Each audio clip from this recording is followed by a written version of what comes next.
Puppy Love by Nutmegdragon. I wake up when I hear excited voices. I open my eyes. Darkness. This ribbon feels weird around my neck.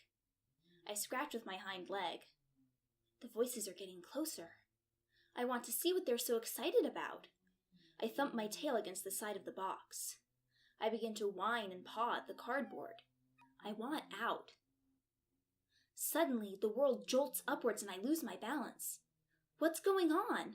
I whine louder. There's a sound of scrabbling and paper tearing all around me. Then light pours down as the box is opened. A gasp. What did Santa bring you, sweetie?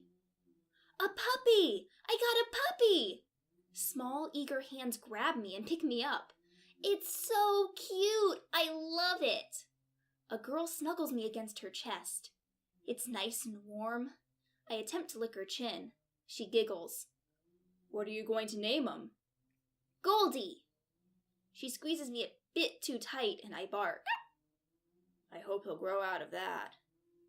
Goldie will be a good boy. Won't you, Goldie? The girl nuzzles me and I lick her nose. Good boy. I like the sound of that. Now remember, Goldie is your responsibility. You'll have to potty train him and feed him and play with him and take him for walks. I promise! I like this girl. I like the loud, colorful paper that she rips off of boxes and throws on the floor. It's fun to walk on and bite. This is a good place. Who's a good boy, Goldie? You are! I wag my tail at her. I like good boy. No! Not on the carpet! Bad dog! I cower, tail between my legs. He sounds angry. Lily, come here! I hear the pounding of feet on stairs and my girl bounces in. I wag my tail at her uncertainly. Is she mad at me too? Lily, I thought we agreed that you were responsible for potty training Goldie. Now clean this up. But Daddy, it smells bad. Yup, and you're gonna clean it up. He walks away. But it smells bad. My girl whines. She looks at me. Why didn't you go on the paper? Bad dog. My tail goes back between my legs. I don't like bad dog.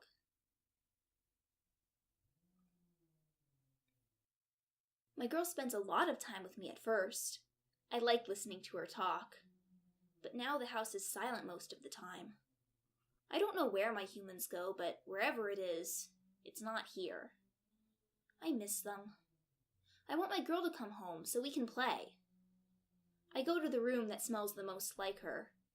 My bed is in here, but I only use it during the day. After the big humans tuck my girl into bed and turn off the lights and close her door, she lets me jump up onto her bed to sleep with her. I jump onto her bed now so I can smell her scent and pretend she's here. It's not the same, though. I whine and begin to scratch at the covers. As I do, her smell grows stronger, so I do it more.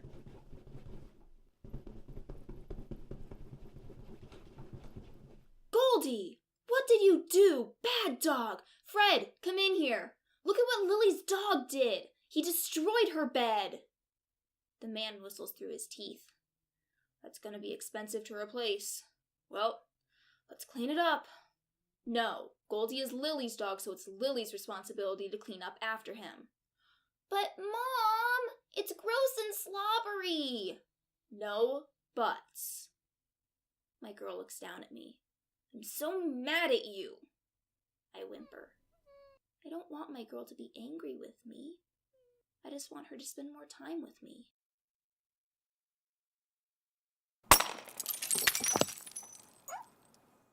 That is the final straw. I stand next to the thing that fell and broke and made a scary sound. My girl and I were playing tug-of-war until the scary sound happened. I bumped into the table and something fell off. Mom, no, Goldie didn't mean to. That doesn't matter. We can replace the carpets and the shoes and the bedspread and everything else that dog has destroyed, but that vase was a family heirloom and you could have been hurt. This is where I draw the line. You aren't ready for a dog, young lady. There's more shouting. I don't like shouting. Or crying. I try to lick my girl's face to get rid of the tears. Give him here. I'm yanked into the air by strong hands and carried down the stairs. I want to go comfort my girl. She's sad. I squirm and try to escape. Stop it, Goldie. Bad dog. Bad, bad dog. I whimper. I don't like bad dogs.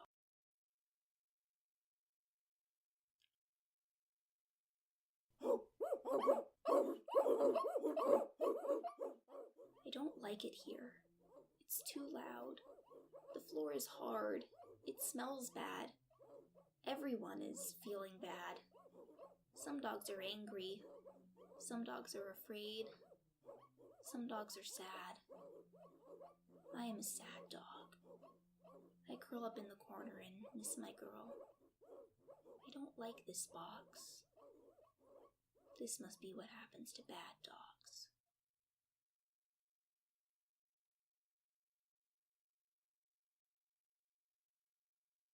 Snowvalanche! Ben dumps a shovel's worth of snow onto Heather's back. Hey, no fair! Heather laughs, shaking snow out of her hair. We have to finish shoveling before we do a snowball fight.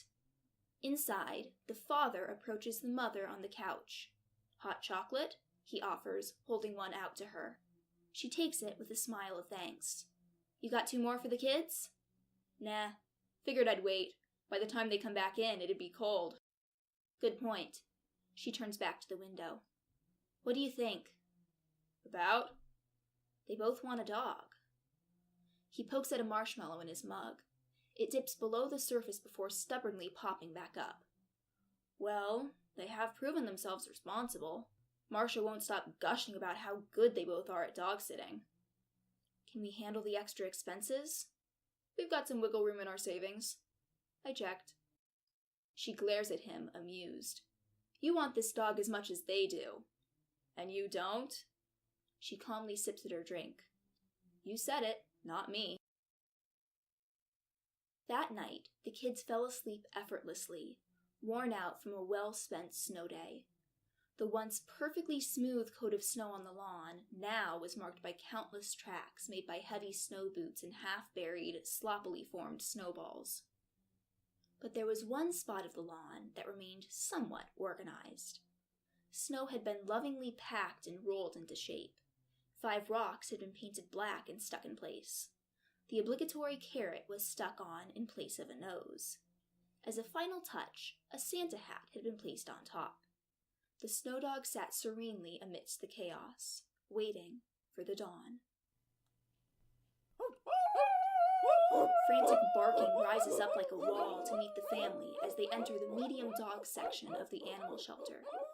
Dogs line each side of the long concrete room, separated by concrete walls from each other and by chain link gates from the 4 humans. Some dogs leap up onto the gate, others pace around their square of space, but most simply stare at the humans, waiting.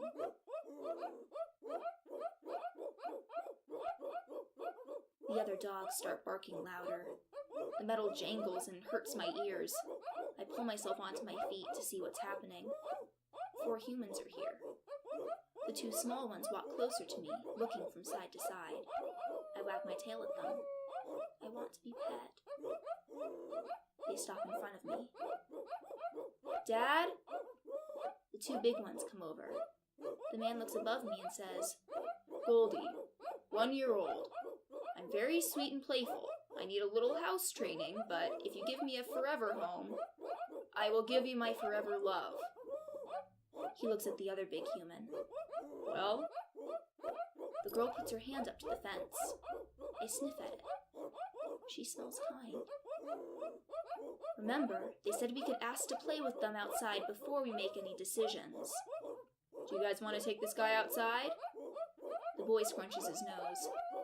I don't like the name Goldie. We can train him to respond to a different name. Can we name him Baxter? I want to call him Cooper. Kids, let's decide if we want to keep him before arguing over his name, okay? I nuzzle the hand as best I can. I like these people. they all smell kind.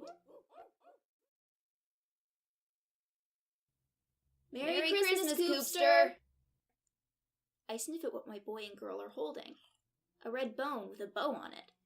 I gently take it from them with my teeth. It squeaks. My ears perk up. I begin to chew, trying to find out where the squeaker is.